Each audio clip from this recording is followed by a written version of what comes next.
So hi hello student, how are you today? I hope आप सब अच्छे होंगे. ठीक है.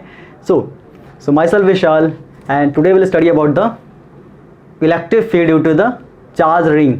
इस पे बेस्ड बहुत सारे न्यूमेरिकल्स होते हैं जो इनके कॉन्सेप्ट पे होते हैं. ठीक है. तो हमने इसके पहले क्या क्या देखा था? हमने ये देखा था ना कि हमने एक्सटेंडेड बॉडी के थ्रू फील्ड फाइंड की थी. जैसे एग्जांपल में हम ले तो आपका रॉड के थ्रू फाइंड किया था. तो रॉड की हमने ईच एंड एवरी केस की स्टडी की कि ईच एंड एवरी केस में रॉड के थ्रू फील्ड की वैल्यू कितनी होगी, उसको हमने फाइंड किया था. ठीक है. उसके बाद हमने देखा कुछ सर्कुलर आर्क की हमने स्टडी की. जैसे हम बात करें तो आई थिंक हमने सेमी सर्कल. आज हम बात करेंगे जो रिंग होगी उसके जो सेंट्रॉइड से, दैट मीन्स जो सेंटर से जो एक्सिस पास करेगी उस एक्सिस पे किसी एक पर्टिकुलर पॉइंट पे हम क्या करेंगे, इलेक्ट्रिक फील्ड की वैल्यू फाइंड करेंगे. क्लियर हुआ? तो स्टार्ट करते हैं. A uniformly charge wire with linear charge density lambda, कह रहा है क्या, एक यूनिफॉर्मली चार्ज वायर है, ठीक है ना, जिसकी लीनियर चार्ज डेंसिटी कितनी है, लैम्डा है. Is placed in the form of circular ring. कैसा है? सर्कुलर रिंग के फॉर्म में प्लेस्ड है. ठीक है. ऑफ रेडियस आर, जिसकी रेडियस कितनी आपकी आर है. Find the electric field generated by the ring at a point O which is on the line passing through the centroid. कह रहा है किसके साथ, उस एक्सिस, उस लाइन पे फाइंड करना जो क्या है उसकी सेंट्रॉइड से क्या हो रही है, पास कर रही है. ठीक है ना, एज शोन इन फिगर, जैसे हमने यहाँ पे आपको डायग्राम में दे रखा है. ठीक है. सो देखते हैं अभी. सो फर्स्ट ऑफ ऑल, जो भी हमें अगर किसी भी एक्सटेंडेड बॉडी के थ्रू आपको क्या पूछ दे, फील्ड या फोर्स पूछ दे, तो पहला जो अप्रोच था दैट मीन्स कि उसमें क्या होना चाहिए कि चार्ज कैसा होना चाहिए, कंटिन्यूसली डिस्ट्रीब्यूटेड होना चाहिए. ये तो कंडीशन होनी चाहिए. ठीक है. तभी हम उसको प्रोसेस कर सकते हैं. अदरवाइज क्या होगा कि उसको हम इस मेथड से या जो भी हमने मेथड सीखा उसको हम नहीं कर सकते हैं. ठीक है. तो पहला अप्रोच हमारा क्या होता है, पहला स्टेप क्या होता है कि किसी भी बॉडी की हमें शेप को फाइंड करते हैं कि वो शेप या उस पर चार्ज किस तरीके से डिस्ट्रीब्यूट है. ठीक है. हमने देखा कि यहाँ पे क्या है, एक सर्कल है. ठीक है ना. तो सर्कुलर एक रिंग है ना.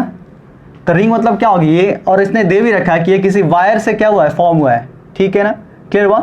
तो इस सर्कुलर आर्क की आपको क्या दे रखी है, लीनियर चार्ज डेंसिटी दे रखा है आपको. इसको किससे डिनोट कर देते हम, तो लैम्डा से डिनोट कर देते हैं. ठीक है ना. ये क्या होता है, टोटल चार्ज अपॉन लेंथ. ये चीज़ होती थी ना, अगर हम ये हमारी क्या थी, लीनियर चार्ज डेंसिटी थी. अब कोई ना कोई लेंथ रही होगी जिसके साथ क्या बना दिया इसने, एक सर्कुलर रिंग बना दिया जिसकी रेडियस कितनी आपकी आर है. और कह रहा है क्या कि जो सेंट्रॉइड से, ठीक है, ध्यान देना बिल्कुल, ये सेंटर ना, इस सेंट्रॉइड से जो लाइन पास कर रही है उस पे एक पॉइंट क्या है, ओ है.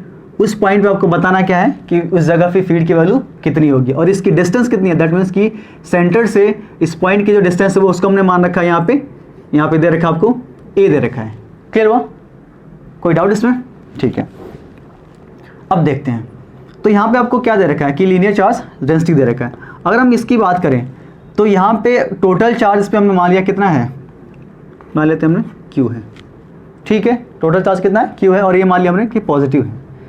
तो इसकी टोटल लेंथ कितनी होगी, इस सर्कुलर रिंग की जो सर्कम लेंथ, मतलब क्या, इस लेंथ मतलब यही ना, आर्क कितनी, मतलब आर्क कितनी होगी, इसकी फुल आर्क कितनी होगी. सर्कुलर रिंग है तो जाहिर सी बात है उसके. तो यहाँ से अगर हम डेंसिटी की बात करें तो यहाँ से क्या होगा, अगर इसके ऊपर चार्ज कितना है, क्यू है, तो लेंथ कितनी होगी, तो आप जानते हो ना कि सर्कमफ्रेंस कितनी होती है, 2 पाई आर होती है. कोई डाउट इसमें? पक्का? ठीक है. तो अब हमने देख लिया कि रिंग है और इस पॉइंट ओ पे आपको पूछ रहा है क्या, फील्ड की वैल्यू पूछ रहा है. तो ध्यान देना बिल्कुल कि जैसे मान लो कोई एक चार्ज रिंग है, ये चार्ज रिंग है, मान लो इसको हमने ऐसे, ये मान लिया रिंग है. ठीक है ना. अगर हम क्या करते हैं, उसके सेंटर पे, मतलब जो इसकी सेंटर से जो लाइन पास करिए उस जगह पे कोई भी हम टेस्ट चार्ज रखेंगे ना, तो इसको जो फोर्स फील होगा वो किस डायरेक्शन में होना चाहिए. इसको इमेजिन करो, सोच के बताना कि इसको एग्जैक्टली इन प्रैक्टिकल हम सोचना है कि ये चार्ज रिंग है और बिल्कुल कहाँ पे रखा, हमने सेंटर पर रखा है. इसको ध्यान दो, बिल्कुल सेंटर पे, मतलब ये बिल्कुल ऐसे सेंटर पे है. इस टेस्ट चार्ज को हम रखेंगे तो एग्जैक्टली ये प्रैक्टिकली ये इसको किधर पुश करेगा, किधर फोर्स लगाएगा नहीं, हम देखेंगे ना. तो एग्जैक्टली ये जो इसकी डिस्प्लेसमेंट होगी या जो मूवमेंट होगा इस टेस्ट चार्ज का, वो किधर होगा, इसके डायरेक्शन में होगा कि नहीं होगा, इधर ही होगा ना. इमेजिन करना, इधर ही होगा कि नहीं होगा. क्योंकि ये अगर इधर होता है तो इसका मतलब क्या होगा कि जो नेट फील्ड है जो नेट फीड या नेट फोर्स इस पर जो है, जो भी बोल सकते हो उसको, वो किधर लग रही है, इस डायरेक्शन में लग रही है। इसका मतलब क्या हो गया कि इसकी जो फीड है ना इधर है ना इधर है, ठीक है ना ऊपर नीचे के डायरेक्शन में ना इधर, मतलब कि किसी भी मतलब हम बात करें तो वर्टिकल की डायरेक्शन में नहीं है, ठीक है ना, हमेशा क्या है इसकी लाइन के अलॉन्ग है, मतलब जो भी पार्टिकल होगा किसके दर जाएगा। समझ में आ गया, कोई डाउट इसमें, ठीक है। देखिए थे उसके बाद हमारा अप्रोच क्या होता है कि इसमें एक छोटा सा एलिमेंट करते हैं। एलिमेंट क्यों कट करते हैं, तो हमेशा क्यों करते हैं, क्योंकि हमने देखा था ना कि जो कूलॉम्स लॉ के थ्रू जो हमने फीड फाइंड करते हैं ना, मतलब जो हमने फीड की वैल्यू फाइंड की थी वो किसके लिए था, वो पॉइंट चार्ज के लिए था। तो यहाँ पे भी हम क्या करेंगे, ये तो स्टैंडर्ड बॉडी है तो यहाँ पे तो पॉइंट चार्ज का कंडीशन नहीं लगेगी, तो इसके लिए क्या करते हैं, तो हम यहाँ पे एक छोटा सा एलिमेंट कट करते हैं। पूरे पर चार्ज कितना था, क्यू था, तो इस छोटे से एलिमेंट पर चार्ज कितना हो गया, डी क्यू हो गया, ठीक है ना, कितना हो गया, डी क्यू। अब जाहिर सी बात है उसकी कुछ डायमेंशन भी होगी ना, तो इसको हमने मान लिया पूरे को एस मान लिया, जैसे मतलब कि ये मान लो कि जो हमारा लेंथ है ना उसको मान लेते हैं सर्कुलर, जो आर्क उसको एस मान लेते हैं, ठीक है ना, मतलब कि ये फुल आर्क है, अरे मान लो फुल आर्क, मतलब आर्क जो है सर्कुलर रिंग की वो कितनी है, एस मान लिया, मतलब लेंथ ही समझो इसको, ये क्या है लेंथ, ठीक है। और ये कितनी होती है हम जानते हैं 2 पाई आर, अगर इसकी रेडियस कितनी है आर, ठीक है, क्लियर हुआ। तो इसकी जो डायमेंशन मतलब कि जो छोटा सा एलिमेंट हमने कट किया, इसकी जो डायमेंशन है मतलब कि जो लेंथ है उसको हमने मान लिया ds मान लिया, कोई डाउट इसमें, ठीक है। तो अब इस छोटे से एलिमेंट के थ्रू क्या होगी, एक छोटी सी फीड होगी ना, ठीक है, और कहाँ पे पूछ रहा है, इस O पे पूछ रहा है। तो यहाँ पे हमने देखा कि ये जो छोटा सा जो चार्ज है वो किधर फोर्स लगाएगा, तो हमेशा क्या होता है आउटवर्ड, रेडियली आउटवर्ड होता है ना, तो इस छोटे से एलिमेंट के थ्रू इस जगह पे फीड कैसे होगी, तो ऐसे होगी, कोई डाउट इसमें। तो ये हमने मान लिया इसको डी क्यू के थ्रू हम क्या करें, फीड की वैल्यू फाइंड करते हैं। दैट मीन्स कि इलेक्ट्रिक फील्ड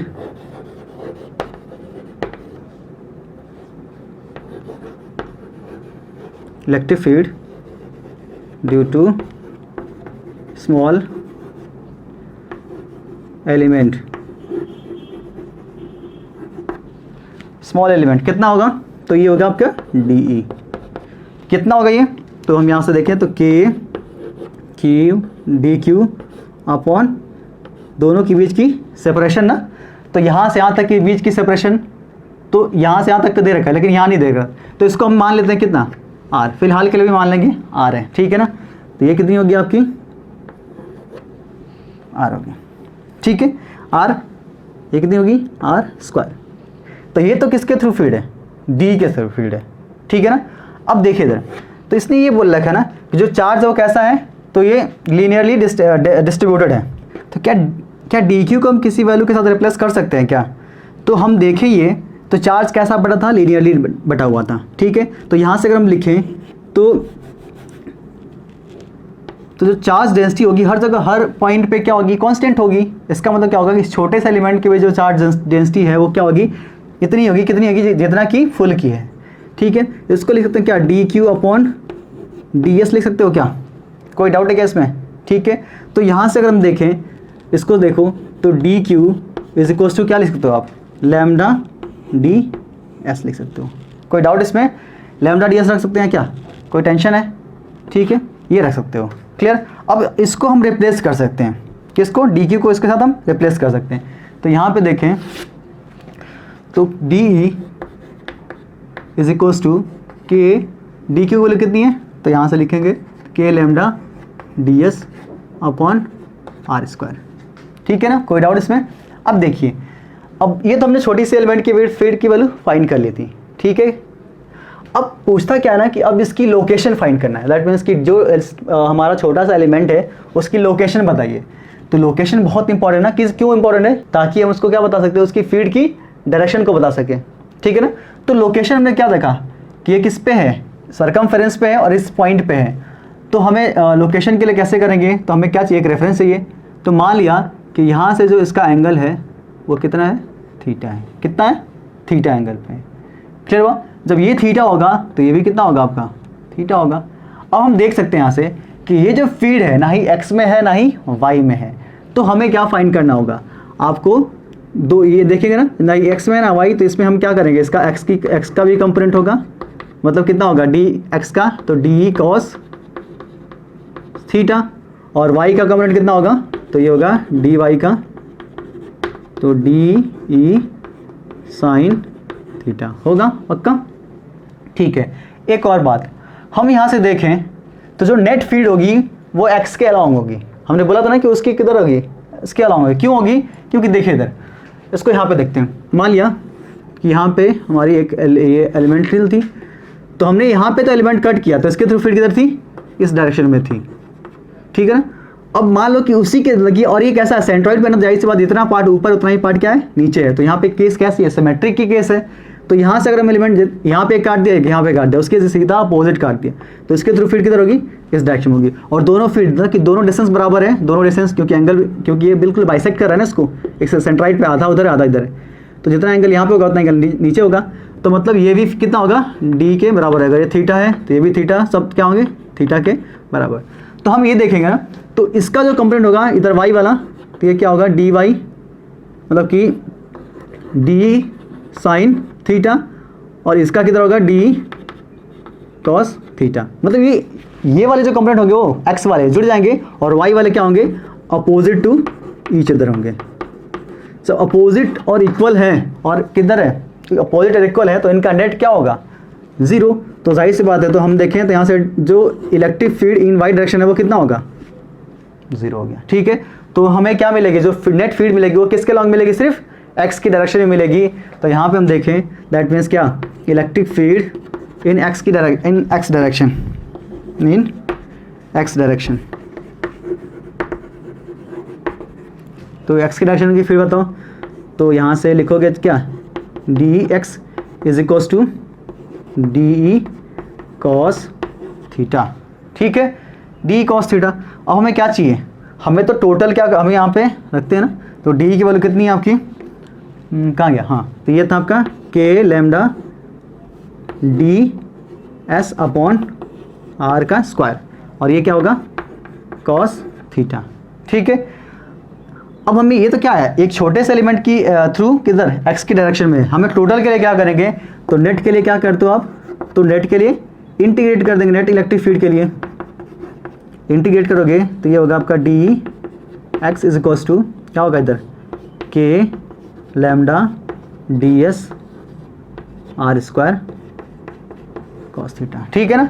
अब देखो डी एस की, तो डी एस कहाँ से कहाँ तक वेरी करेगा? तो डी एस तो क्या है? सर्कमफेरेंस है, जितनी लेंथ है उसकी बराबरी तो क्या होगी? डी एस की वैल्यू स्टैंड मतलब वेरी करेगी ना, उसके बराबरी तो होगी। ठीक है, मतलब कहाँ तक पहुँचेगी? उस लेंथ के बराबर पहुँचेगी। ठीक है, अब इसमें हम देखते हैं कि कौन कौन से चीज़ों को हम इंटीग्रेट कर सकते हैं और कौन सी चीज़ों को कौन सी चीज़ कांस्टेंट है। तो यहाँ पे देखिए, तो के भी क्या है? कांस्टेंट, लैम्डा भी कांस्टेंट, और I think cos theta constant है क्या? और आर की बात करते हैं, तो देखिए इधर, तो ये जो सर्कुलर रिंग है और आर की बात करते हैं यहाँ से, और इस डिस्टेंस की बात करते हैं, तो ये डिस्टेंस तो क्या है? फिक्स है। जब ये डिस्टेंस फिक्स है और इसकी जो रिंग है उसकी रेडियस भी क्या है? फिक्स है, तो जाहिर सी बात है आर की वैल्यू भी क्या होगी? फिक्स होगी, और थीटा भी क्या होगा? फिक्स होगा। मतलब कहने का ये है, जो सर्कुलर रिंग होगी उसके हर जगह से, मान लो इसको, ये हमने देखा ना ये, तो इसके हर जगह से जो भी एंगल बनेगा वो सब क्या होंगे? मतलब यहाँ से कर लो, यहाँ से कर लो, यहाँ से, मतलब हर जगह से जो भी एंगल फॉर्म होगा ना वो सब क्या होंगे? कांस्टेंट होगा ना। ठीक है, तो इसको जब हम क्या करें? कांस्टेंट वाले टर्म को बाहर कर लेते हैं और वेरिएबल वाले टर्म को हम इंटीग्रेट कर लेते हैं। तो यहाँ से देखें तो जो ई इन एक्स की डायरेक्शन, तो ई नेट की जो बात कर रहे हैं हम, नेट इज इक्वल टू कितना आएगा? तो k lambda cos theta upon small r का स्क्वायर, और जब इसको ये कितना होगा? D s. तो डी एस मतलब क्या? ये तो छोटा सा एलिमेंट था, तो पूरा तक इसको जब इंटीग्रेट करोगे आप कॉस थीटा, जब इसको डी एस को इंटीग्रेट तो कितना होगा? एस के बराबर आएगा कि नहीं आएगा? ठीक है, और ये आर स्क्वायर होगा। पक्का? ठीक है, अब देखो इसमें हमें कुछ टर्म क्या दिख रहे हैं कि जैसे कि इसको हम रिप्लेस कर सकते हैं किसी और वैल्यू के साथ। जैसे हम आर की बात करें और कॉस थीटा की बात करें, तो यहाँ से के लैम्डा, और लैम्डा को किसके साथ कर सकते हो रिप्लेस? तो क्यू बाई एस के साथ। मतलब क्या थी? क्यू बाई एस, यह था ना, मतलब कि लेंथ ऑफ आर्क, और लेंथ ऑफ आर्क कितनी होती है? 2 पाई आर। ठीक है, इनटू, और कॉस थीटा की वैल्यू कैसे रिप्लेस करोगे? तो क्या होगा? Base upon hypotenuse. तो यहाँ पे क्या होगा? बेस ए, और हाइपोटेनियस कितना आपका? आर, और इनटू ये क्या है आपका? एस। एस एस क्या होगा? कैंसिल आउट, और कुछ हुआ नहीं। अब और नीचे क्या आपका है? R square. ठीक है ना। अब देखो, तो इसको जब सॉल्व करोगे तो ये ऊपर क्या होगा आपका? क्या बचा आपका? के क्यू इंटू ए अपॉन ये एक आर ऊपर और एक आर नीचे है, तो ये क्या हो जाएगा आर क्यूब। ठीक है, अब आर क्यूब की वैल्यू को रिप्लेस कर सकते हो क्या? तो अगर हम देखें अकॉर्डिंग टू इस ट्राइंगल में देखो, ठीक है, r is equals to r square plus a square के पावर 1/2। इसके अंदर जब वैल्यू पुट करोगे, जब इसके अंदर वैल्यू पुट करोगे तो आपको क्या मिलेगा? तो यहाँ से मिलेगा आपको कि ई एक्स इज इक्वल्स टू के क्यू ए अपॉन, ये इसका पावर 3 है, तो जब इसकी आर की वैल्यू यहाँ पर रखेंगे तो ये कितना हो जाएगा? R square plus a square, ये ऐसा था, इसका पावर कितना था? 3, तो ये 3 इसके अंदर आ जाएगा ना, तो यहाँ पे आएगा जब, तो k q a upon r square plus a square, sorry a square का पावर 3/2। ठीक है, तो अब सपोज करिए जैसे मान लो कि यहाँ पर देखा ना कितना आ गया आपका ई, जो मतलब कि जो नेट फील्ड है, अब ये एक्स की डायरेक्शन हमने इसलिए लिखा, यही आपकी क्या है? नेट फील्ड है। ठीक है ना, नेट फील्ड है इन एक्स की डायरेक्शन है, सो दैट्स वाई हमने इसको ये चीज़ लिखा है। ठीक है, क्लियर? तो ये आपका कितना आ गया? K q into a upon r square plus a square के पावर 3/2। ठीक है, तो यहाँ से मतलब इस रिंग के थ्रू इस पॉइंट पे जो फील्ड है ये वो किधर आ रही है? एक्स की डायरेक्शन में आ रही है, और कितनी है? तो इतनी है। ठीक है, अब देखो, अब सपोज करो जैसे मान लो कि ये ए जो है ना, अभी हमने बोला था ना कि ये तो पॉइंट चार्ज नहीं था, ये कौन से चार्ज था? एक एक्सटेंडेड बॉडी का, मतलब कंटिन्यूअस चार्ज था। ठीक है ना, और जब पॉइंट चार्ज, तो एग्जैक्टली अगर बोले तो पॉइंट चार्ज के नाम का कोई चीज़ नहीं होता है, मतलब एग्जैक्टली आइडियली पॉइंट चार्ज होता ही नहीं है। अब कहोगे सर कि कैसे नहीं हो सकता? मान लो कि छोटा सा भी चार्ज है और पूछ दे कि बिल्कुल उसके पास की, मतलब कि मतलब हमने क्या बोला था कि जब पूछ दे कि उसके पास बताए कि उसकी फील्ड की वैल्यू कितनी है, उसकी फोर्स की वैल्यू कितनी है, बिल्कुल छोटा भी चार्ज होगा, तो हमेशा जो पॉइंट चार्ज का जो कंसेप्ट है वो उसकी डिस्टेंस, मतलब कि उसकी रिलेटिव डिस्टेंस के रिस्पेक्ट में होता है। अगर मान लो कि इसको क्या पॉइंट चार्ज बोलोगे? कोई कहेगा कि हाँ, कोई कहेगा नहीं। क्यों? क्योंकि अगर ये पॉइंट चार्ज तब होता जब इनकी बीच की रिलेटिव डिस्टेंस क्या हो, मतलब जिस पॉइंट पे फोर्स की वैल्यू पूछ रहा है, जिस पॉइंट पे फील्ड की वैल्यू पूछ रहा है, अगर उसकी सेपरेशन इसकी डायमेंशन से क्या हो, अगर उसकी सेपरेशन इसके डायमेंशन से क्या हो, अगर ज़्यादा है तो ये पॉइंट चार्ज ट्रीट होता है। लेकिन अगर क्या हो, अगर इसकी जो सेपरेशन है, इसकी जो चार्ज, सोर्स चार्ज या जो भी चार्ज है, उसकी डायमेंशन से क्या रिस्पेक्ट में, उसके रिस्पेक्ट में अगर ज़्यादा नहीं है, ठीक है ना, कंपेरेबली अगर ज़्यादा नहीं है तो ये पॉइंट चार्ज नहीं होगा। जैसे हम बोलते थे ना कि सन और अर्थ भी क्या होते हैं? एक पॉइंट मास होते हैं। ठीक है ना, तो पॉइंट मास क्यों होते थे? क्योंकि सन और अर्थ के बीच में काफ़ी डिस्टेंस होती है। समझ में आ गया? तो यहाँ पे हम केस एक, मतलब कहने का मतलब ये है कि अगर सपोज करिए इफ़ क्या हो जाए, पूछ रहा है कि if A is very greater than किसके साथ? आर के साथ, मतलब ये काफ़ी दूर हो जाए, बहुत दूर हो जाए, मतलब ये रिंग से जो पॉइंट ओ है वो बहुत दूर हो जाए। जब बहुत दूर हो जाएगा तो उस पॉइंट से रिंग क्या उस पॉइंट से, मतलब कि उनकी बीच की रिलेटिव डिस्टेंस क्या होगी? ज़्यादा होगी ना। तो जाहिर सी बात है उस केस में जो रिंग होगी वो कैसा ट्रीट होगी, कैसा बिहेव करेगी? As a point charge behave करेगी ना। तो इस केस में हम क्या कर सकते हैं? तो यहाँ पे हमने देखा ना ये वाली, तो अगर ये ए ज़्यादा हो गया तो इसके कंपेरेटिवली क्या होगा? ये बहुत छोटी वैल्यू होगी। तो छोटी वैल्यू होने का मतलब क्या होगा कि हम आर स्क्वायर को क्या करेंगे? इग्नोर कर देंगे। इग्नोर करोगे, जब इसको इग्नोर करोगे तो यहाँ पे जो इस केस में वैल्यू आएगी, दैट मीन्स इलेक्ट्रिक फील्ड, तो वो होगी आपकी के क्यू ए, और नीचे क्या होगा आपका? इसको हमने इग्नोर कर दिया तो ऊपर क्या आपको नीचे ये क्या होगा? 0 हो गया, मतलब ये हटा दिया इसको, तो यहाँ पे क्या मिला आपको? ए स्क्वायर के पावर 3/2, तो 2 से कैंसिल हो गया। तो यहाँ से और इसको देखें यहाँ पे, तो के क्यू ए, नीचे क्या होगा आपका? ए के पावर 3। ठीक है, तो यहाँ से ए के से क्या होगा? Cancel out. तो हमें यहाँ से जो फील्ड की वैल्यू मिली वो कितनी मिली? के q a upon A square. तो ये हमें मिल गया ना, दैट मीन्स कि वही वाली केस कि एज अ पॉइंट चार्ज वाली, मतलब कि point charge as a point charge behave होगा। ठीक है, दूसरा केस क्या कह रहा है कि अगर सपोज करिए कि जो ए की वैल्यू है, if a is equals to 0, हमने बोला था कि अगर क्या ये बहुत दूर हो, मतलब बहुत ज़्यादा हो, इनफाइनाइट का अप्रोच करने का, तो उस केस में क्या है? ऐसा है। दूसरा कह रहा है कि इफ़ ए 0, अगर ए 0 हो गया, जब ए कम हो गया तो कहाँ पे आएगा? शिफ्ट होगा। किधर शिफ्ट होगा? सेंटर की तरफ शिफ्ट होगा ना। तो यहाँ से आते आते कहाँ पे आ गया? यहाँ पे आ गया। पूछ रहा है कि इस जगह पे फील्ड की वैल्यू कितनी होगी।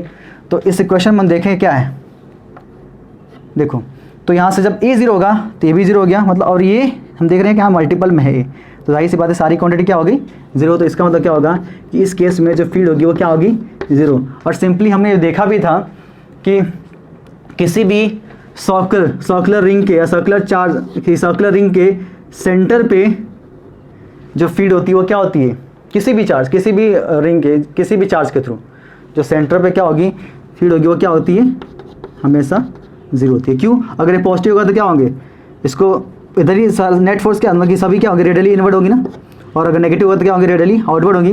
लेकिन इस पे जो फोर्स होगी वो क्या होगी, हर तरफ से बराबर होगी। सो दैट्स वाई इस पे जो फील्ड होगी या फोर्स होगी वो क्या होगी, ज़ीरो होगी।